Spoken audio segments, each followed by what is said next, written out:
the power of social media is to connect with like-minded people. You can do business, and there's lots of opportunity out there, which is why you can promote even competition, and I promote other headhunters, and I promote other people within the industry, because I just believe that we're not fighting over this small amount of business. Hey everybody, thanks for checking out Be Original with Isley Creative, where we take a behind-the-scenes look at the world of effective marketing. Thanks for tuning in, and we hope you enjoy. Welcome back to the Be Original podcast, everybody. We were gone for a little bit, but we're back. Unintentionally gone for a little while. We were a little busy. My name is OJ, Christian, and we are here today with a really good friend. So I'm going to read his introduction. Joel is a proud husband and father of one. He's had a successful career, what he calls human headhunting, which we'll get into later. He's a LinkedIn superstar, posting regularly about life, family, leadership, finding the right candidate, and even being the right candidate. We're really excited to have him here. Joel Lalgee, welcome to the Be Original podcast. Great to be here. One of the big reasons we brought you on this time was to talk about LinkedIn. Yeah. Obviously, your human headhunting is an interesting perspective, so we'll get into that later. But why don't you tell us a little bit about, like, from where you started? Yeah. We had a conversation earlier I thought was interesting. You said like 6 months ago you were not even on social media, or at least not on all of the channels, and then kind of got introduced into LinkedIn and the power of content and creation and consistency and all of these other things. And we'd love to hear about that.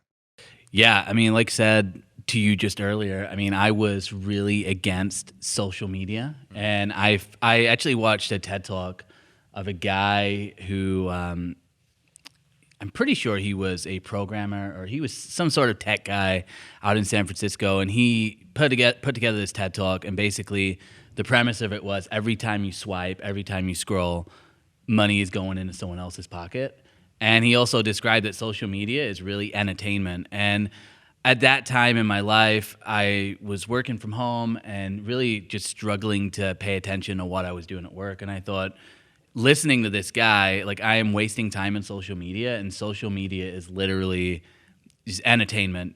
And I think the way that he even said it was, it's like entertainment disguised as communication. And he mentioned, like, if you get off Facebook, a lot of people fear, like, how am I going to get to events? Am I still going to be invited? And he just said, no, that's not the truth. Like, the truth is people will still invite you. The real people that you care about will invite you.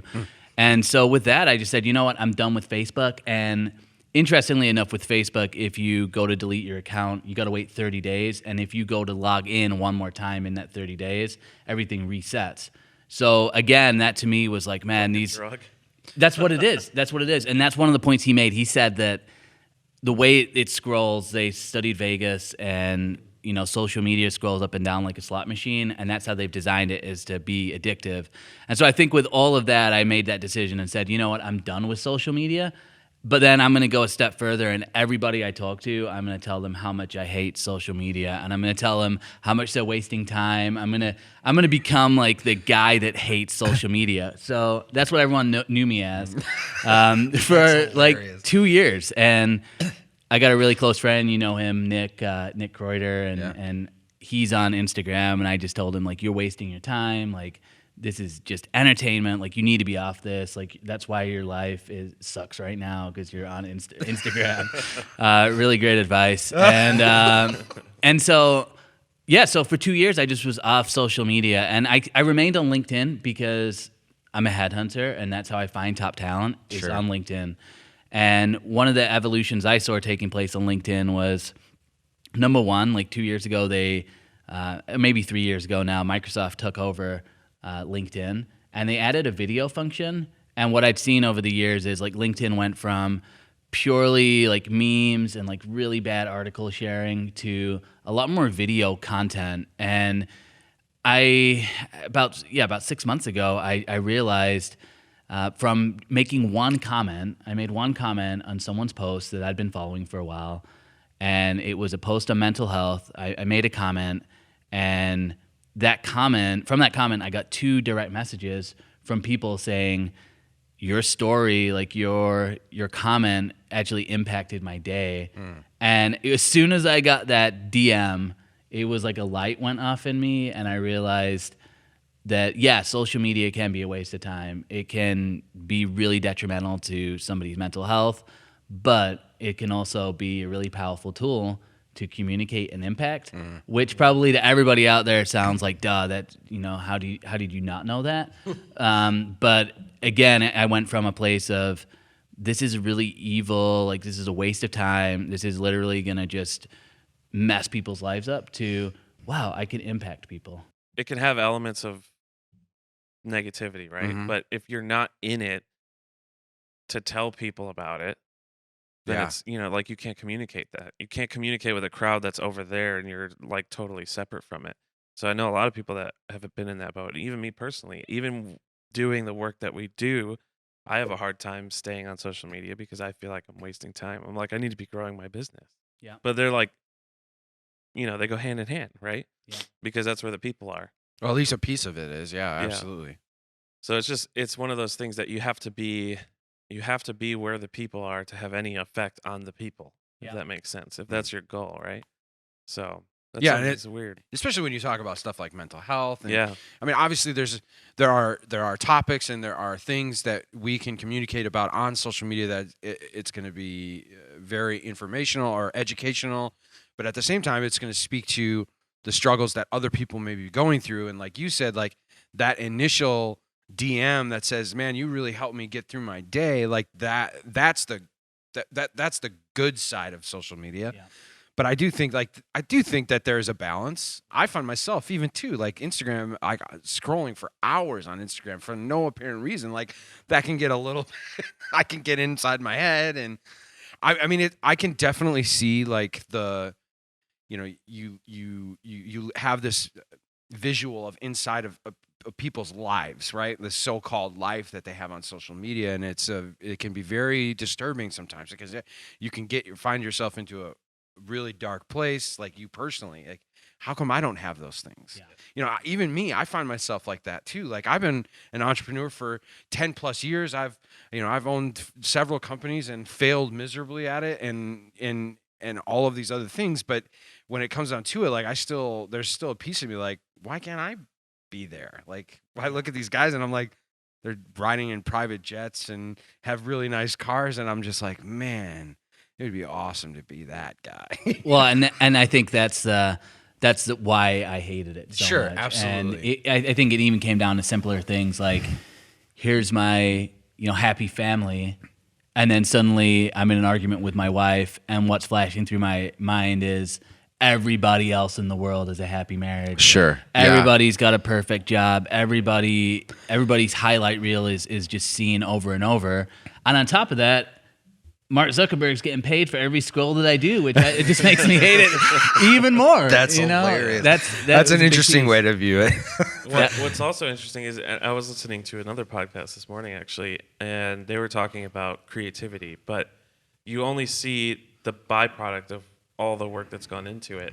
And a lot of these people on social are trying to make money. So they're like selling classes, they're selling a persona, whatever it is, webinars. But the reality is they might not even be a good teacher. Yeah. You know what I mean? Yeah. So they can't teach you everything that they went through in life to get where they were, right? So they talk about like Mozart and how you just think he was this like God's gift to earth as a classical composer and piano player, but the reality is he started taking lessons when he was 3 years old. Yeah. Mhm. So by the time he was 18, he'd already been practicing every day for 15 years. Yeah. You know what I mean? Yeah. So it's one of those things where we might not even recognize the things that we've gone through in our life to get where we are, right? So on the outside, people might see Isley as a certain thing, but on the inside, we're like, we've been pounding the pavement, working endless hours and like struggling. And for a couple of years, OJ and I were both delivering pizzas at night and, like that kind of thing. And it's like, it just might look pretty on the outside just because, and I don't think people intentionally want to present themselves that way.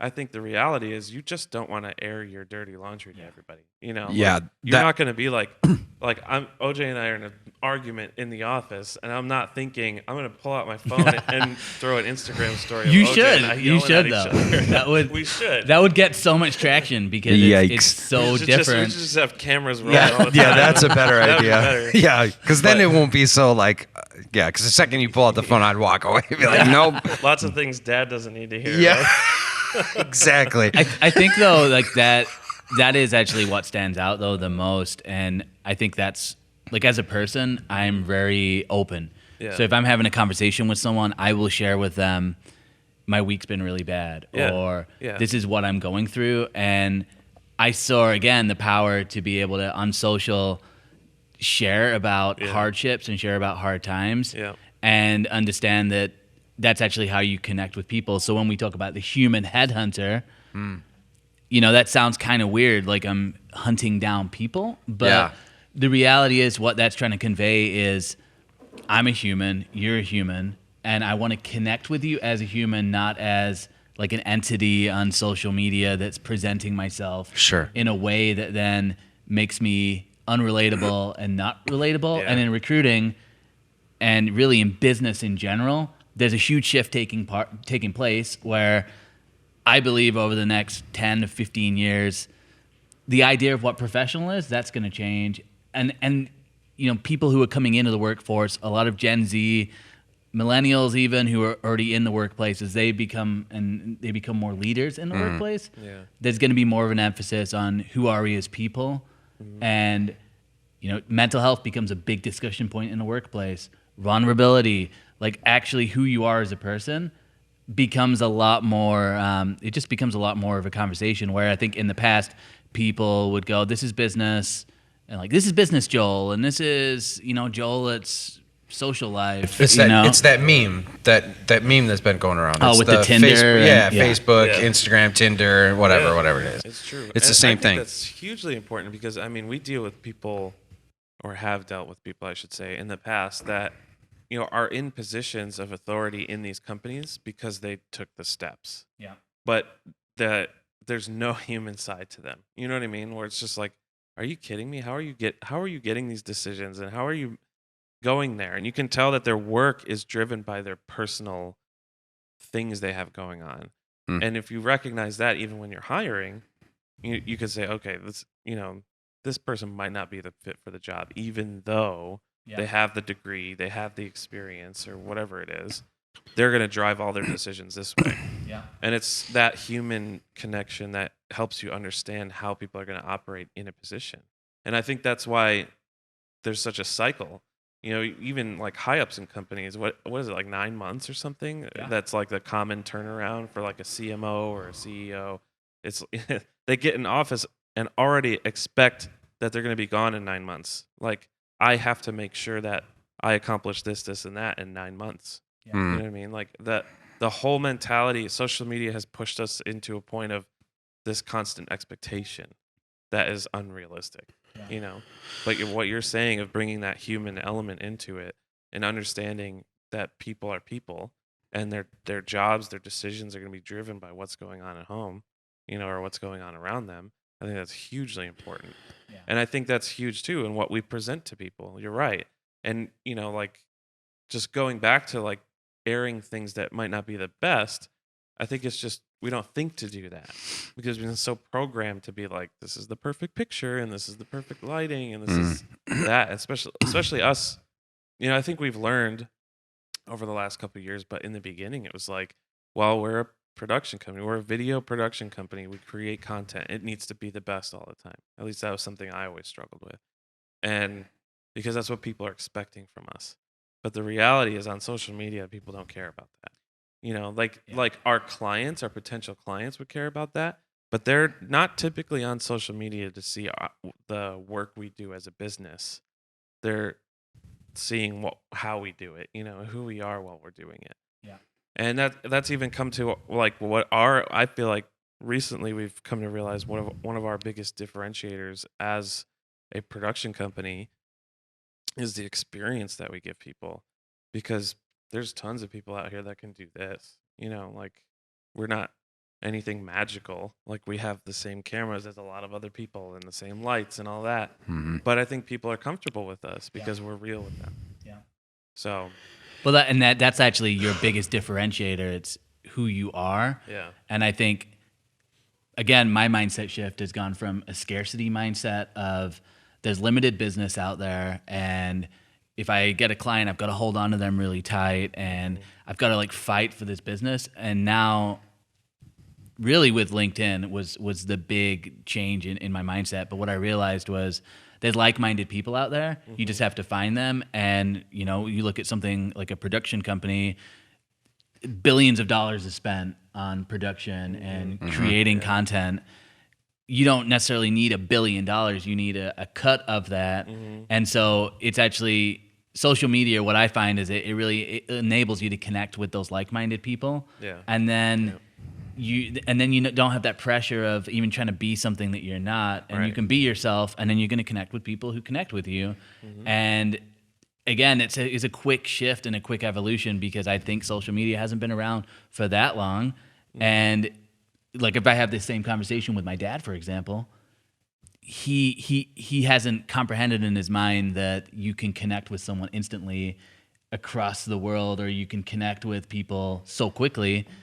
And I think a lot of people aren't at that point right now where they realize like the power of social media is to connect with like-minded people. You can do business, and there's lots of opportunity out there, which is why you can promote even competition, and I promote other headhunters, and I promote other people within the industry, because I just believe that we're not fighting over this small amount of business. We're not even fighting. We're not even competing. We can promote each other and trust that there's enough business. We can all have a piece of the pie. Yeah. All of us. There's enough work to go around. Yeah. So you mentioned something earlier I want to go back to. Yeah.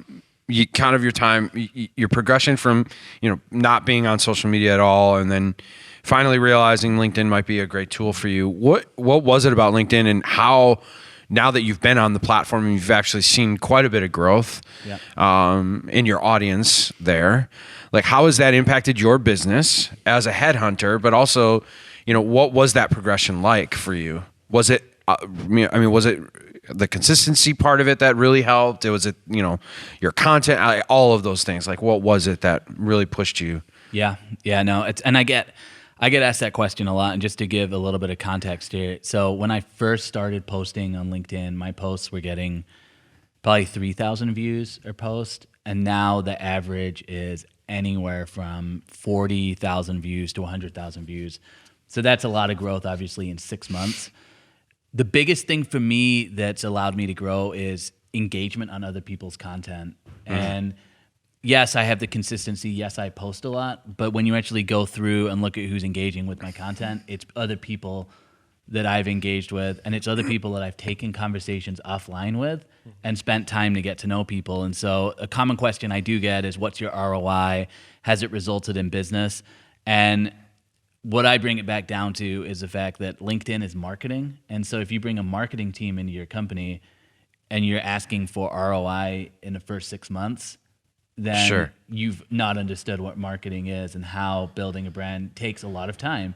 So I've built traction, and I believe that over the next 3 to 5 years is when I'm going to see a lot of, I guess, the fruits of my labor in terms of the time that I put in. But I'm committed to that long run as well. And so I'm okay that, in the last 6 months, I've brought on a couple clients from it, and I've definitely had a lot of inbound leads, and there's different business partnerships that are in the works.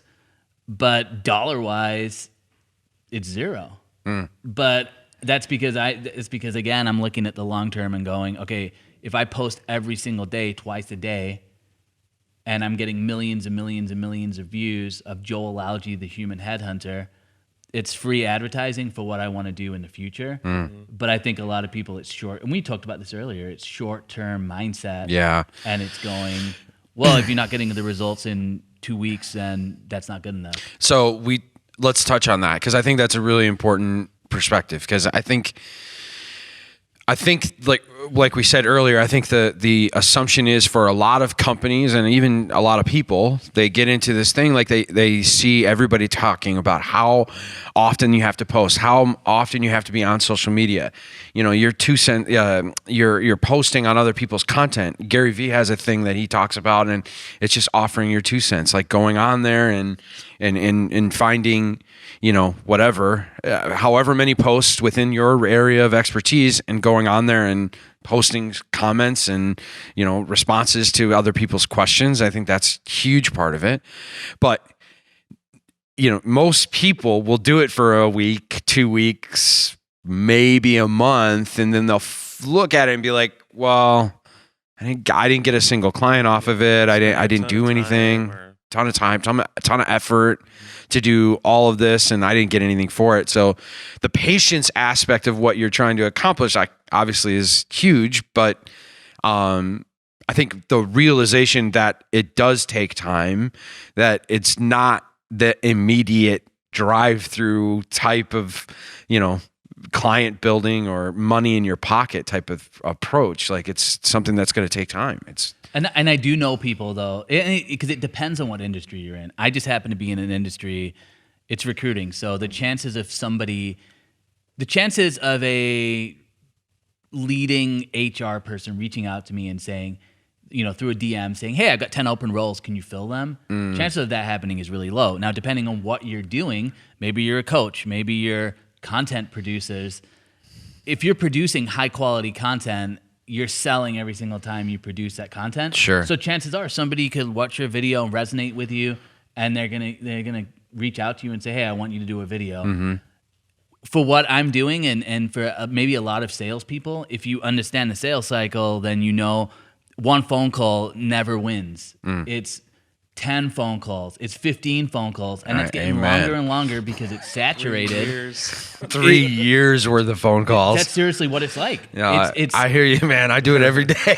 that's the truth. And I see it in recruiting, where I reach out to people. I have to reach out to people 10 to 15 times to get a conversation with them. Now I look at LinkedIn and go, okay, if I send a connection request, that's one touch point. Now I'm going to produce 10 pieces of content a week. Hopefully they're going to see 2 to 4 of those pieces of content. That's another touch point. Then when I reach out to them in a week and thank them for being a connection, that's another touch point. And so it's just understanding the marketing, the sales cycle. Yeah. And I think, again, I do see it on LinkedIn a lot, where people say, I'm quick to get clients, and it's a quick process. I would say that the chances of that happening is pretty low. Sure. Yeah. But I'm on the phone a lot with my job, so I don't just rely on LinkedIn. It's not like LinkedIn's my only method for absolutely. getting business. Yeah. It's funny because Christian and I'll never forget this meeting. We were in a meeting one time we were doing a pitch for a new client, and the first thing that the lady said when we sat down at the table was, yeah, I remember you a year ago. You never stopped calling me. Yeah, like that was her response. Was you never stopped calling me. Like I don't even know what to say other than I wanted you to stop calling me. So this is why you're here. And I'm like, well, I really didn't want to put you in that position, but it worked. I'm here. I mean, we went on to do a lot of, not a ton of work, but a lot of work with them. And it's funny because that's like the I don't even know what the right there's a saying about the behind the curtain, like the reality behind the curtain, right? Is that it takes 15, 25, 30 phone calls. It takes, sending an invite request. It takes, on LinkedIn, it takes a whole lot of different things. Like they're on a mailer with us. They're getting our newsletter every week. They're getting our podcasts and all of these things. And it's, it's a process. And that's, I think the more, and it kind of works against itself, because the more messages you send out, the more emails, the more everything, it just makes it harder for everybody else. So I think about it and go, okay, yeah, I'm on LinkedIn, but there's like 5 other social medias out there, 6. So if I do a post, number one, the chances of somebody remembering what your post is about is so low. The best hope I've really got is they're going to remember Joel Lalgee. Like that's just going to ring. Joel Lalgee, that sounds familiar. I'm not expecting people to remember my posts because I know that once they get off LinkedIn, they're going to Instagram and scrolling for 10 minutes. Then they're going to Facebook and scrolling 10 minutes. Then they're going to go home and they're going to watch a commercial that they spent, a car company spent millions of dollars producing. And so because we're bombarded with so much, it just means that we just need to put more time into it. Yeah. And so it's unrealistic. I mean, I really cringe and like really feel for like marketing people because it's like if sales aren't coming in, they all automatically blame like the marketing team. Like, you guys need to do better. But it's just like we're saturated in the digital market. So like 6 months, I think, is even an underestimation of how consistent you need to be. Yeah. I think it's years. And I hear Gary Vee all the time talk about that, how, he was on YouTube every day for 10 years and wasn't really getting even that great of results. And you have to be okay with that. But eventually you pick up momentum. Now, I think with LinkedIn, 6 months I put in, it was a decent amount of time connecting with other people, putting out good quality content every day, putting out videos, getting to know people. And I have seen a steady traction, and I've seen it pretty quickly. And I believe that opportunity is for anybody who puts the time in. Sure. But I've seen people after a week give up because they got 10 likes on something. And if you go back to some of my first posts, it was like 10 likes, and I got 10 likes for 2 weeks, 3 weeks, 4 weeks.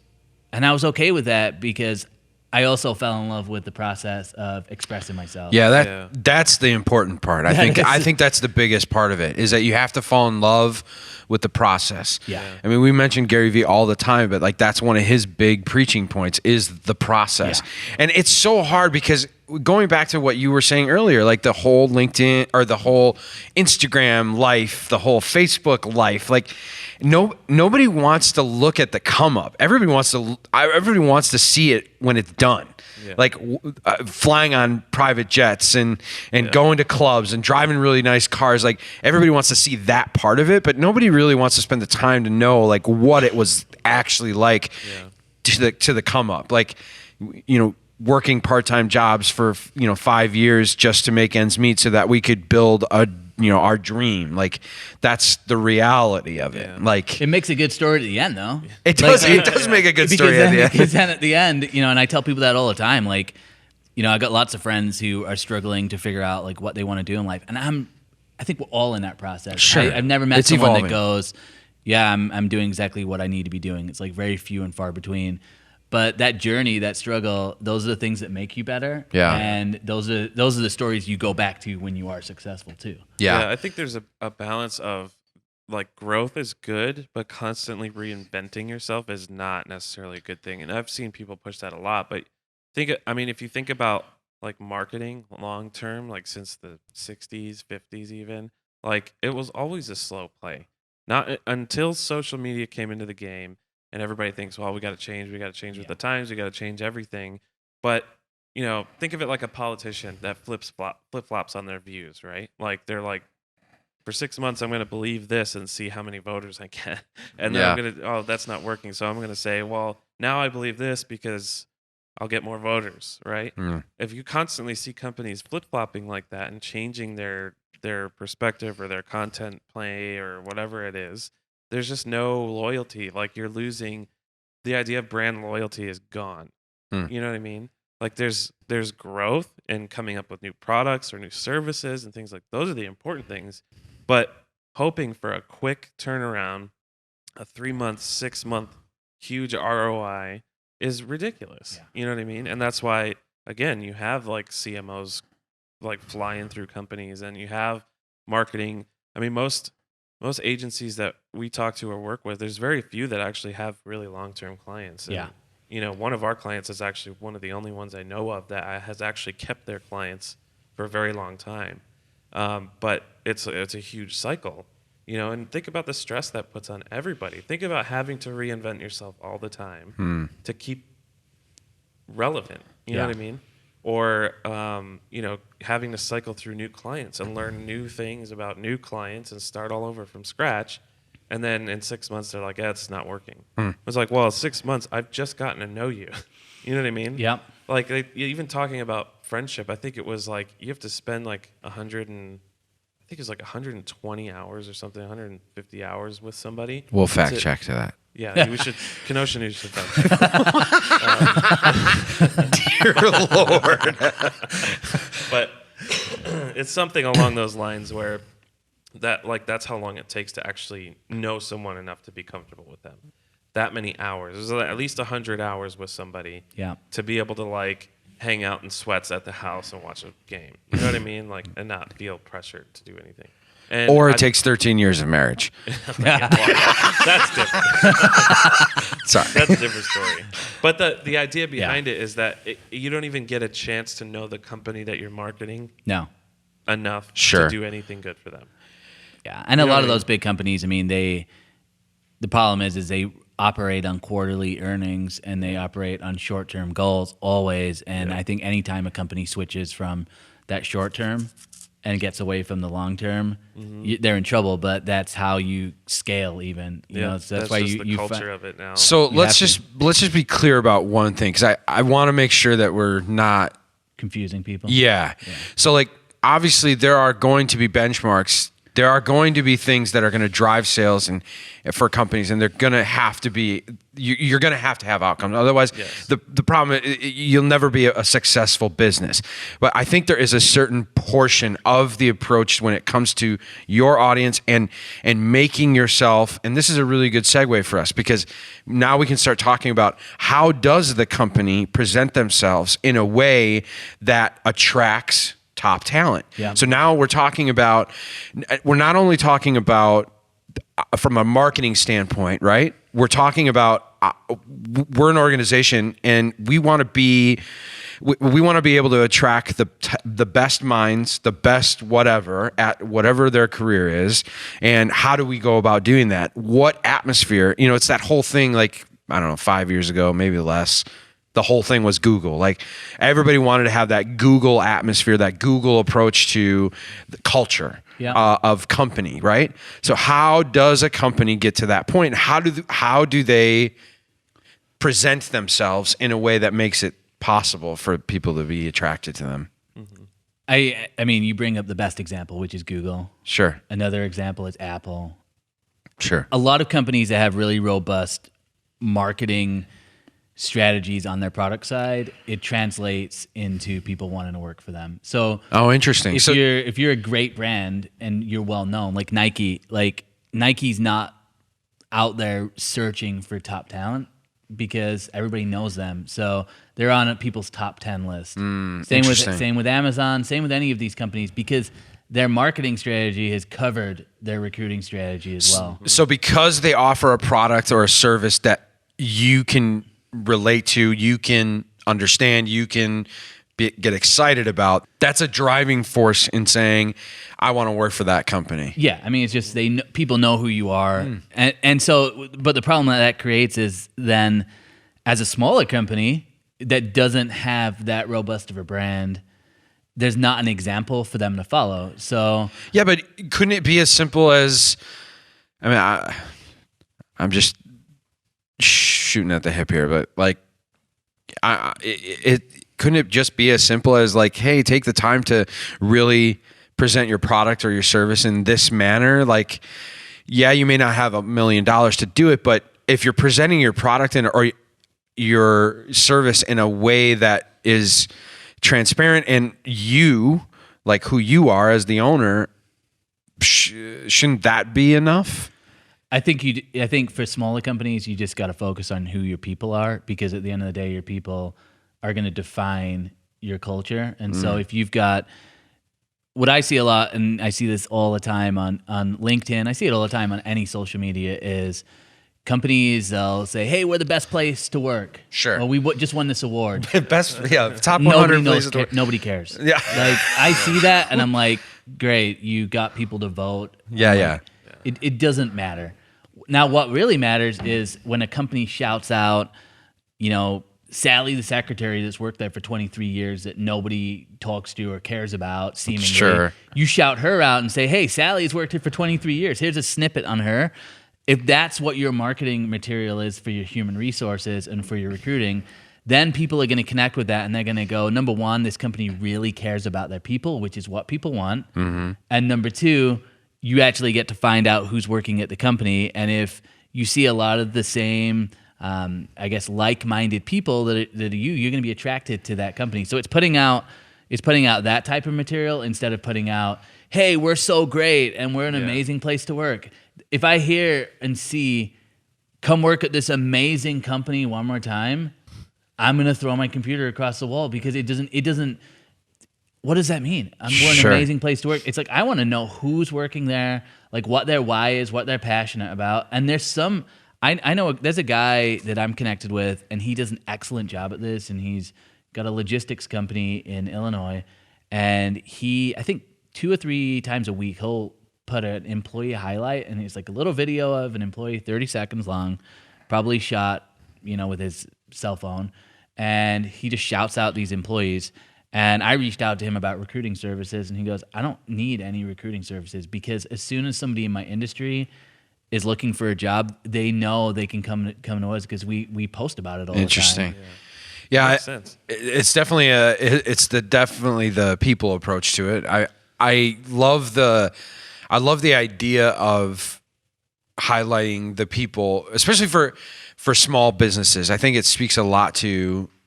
You're right. I think you're absolutely right. I think it speaks a lot to your culture, the type of people that you have. And that's how you compete against a big company because, again, the mindset of a big company is you're a number, you're a drone, you're a robot. Nobody cares about you. Sure. And I don't care if you're working at Google. They got 5,000 employees. So you could be the 4,990th employee. You're kind of a nobody in the mix. And so the biggest competitive advantage you have as a small business is the CEO is in the next room to you and you can interact with leadership. Yeah. And what I find is a lot of people who are coming into the workplace, Yeah. again, there's a shift where people want to work in entrepreneurial environments. They want to work somewhere where they can make an impact. And so just by shouting out employees, you're showing subliminally to people that you can make an impact at this organization because you're going to get noticed and we care about you. And I use that a lot when I'm recruiting with people. I pull a lot of people from big companies, and it's always there's definitely people who love that. There's people who love working in a big corporation. But when you start asking those questions and say, well, what kind of impact are you making? Or, wouldn't you like to work for a company where people know you and care about you? You start pulling on those strings because of the emphasis in our society and culture of making an impact and making really kind of meaning something. Mm-hmm. A lot of people resonate with that. Sure. And that's the strength of a small business. Yeah, I mean, even us.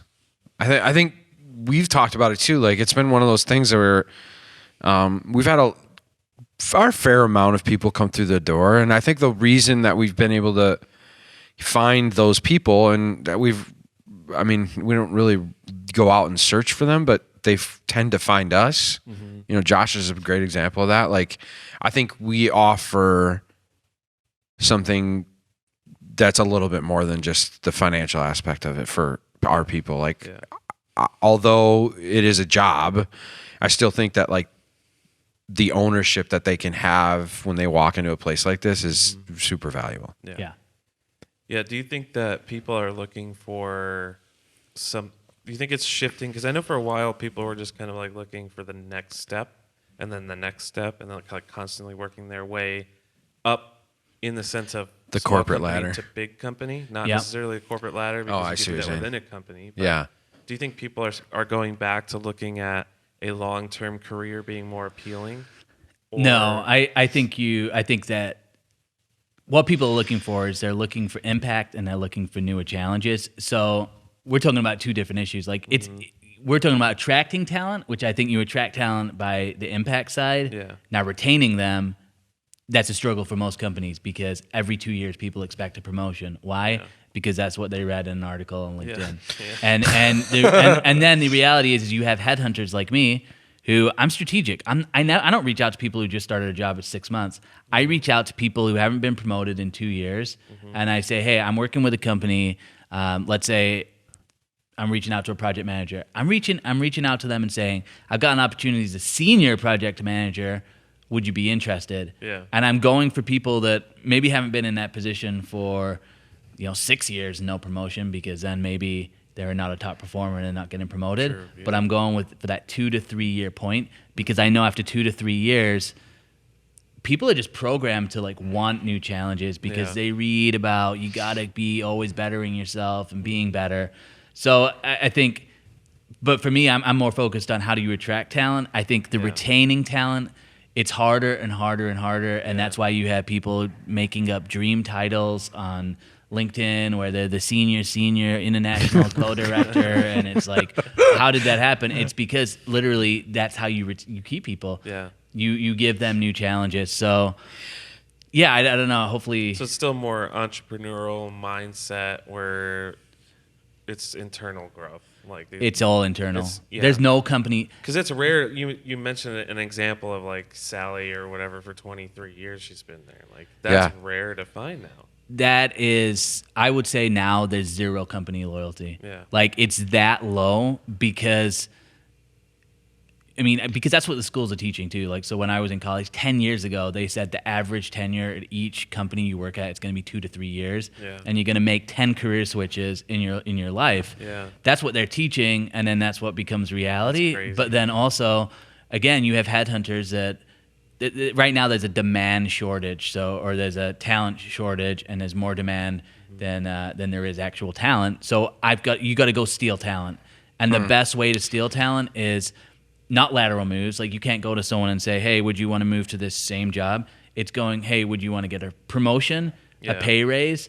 And then that's how people are moving up. So now corporations, you can still move up in a corporation. Yeah. But I think those people, they do still exist, but I don't see that trend as much. And it's people crazy. want new stuff, My It's dad like, was in the same company for 30-something years. Yeah, I was gonna say. I think that's I feel like our parents' generation is probably the last generation that, you talk to guys that spent 35 years as a maintenance guy at a. There's like a sense of stability when you can climb within the same company, right? Yeah. they didn't have social media, man. I mean, Yeah. it's like they didn't have these pictures of people doing really successful things to like make them go, "There's more." It was like, I don't care, whatever. I can pay my bills. I can. I wonder if there's an element of mental health that plays into that, because I feel like when, number one, you might be replaced in 2 years and not promoted, like there's just a whole like question mark. In 2 years, something's going to change. Where back then you were like, I've got nothing but time. Yeah, I got nothing but time. I'm gonna ride this out until they stop sending me checks. It's like the dude with the stapler at the. Well, I feel like that even in our business. What's that dude's name? what movie is that from? Is that Office Space? Yeah. Oh, yeah. Yeah, Office Space. Yeah. Red stapler guy. I just think about that even I in our don't even business. know his name. We have to. Merv. to, It was Marv. Yeah, so something like that. Milton. Oates, of course. Oates knows the name of that dude. He's like, I watched it last That's night. because Oates is always like, "Have you seen my stapler? Yeah. Who took my stapler?" Who took my stapler? No. Okay, I'm gonna put you on the spot. Yeah. Give us 2-3 things. Give our audience some tangible things to take away from this.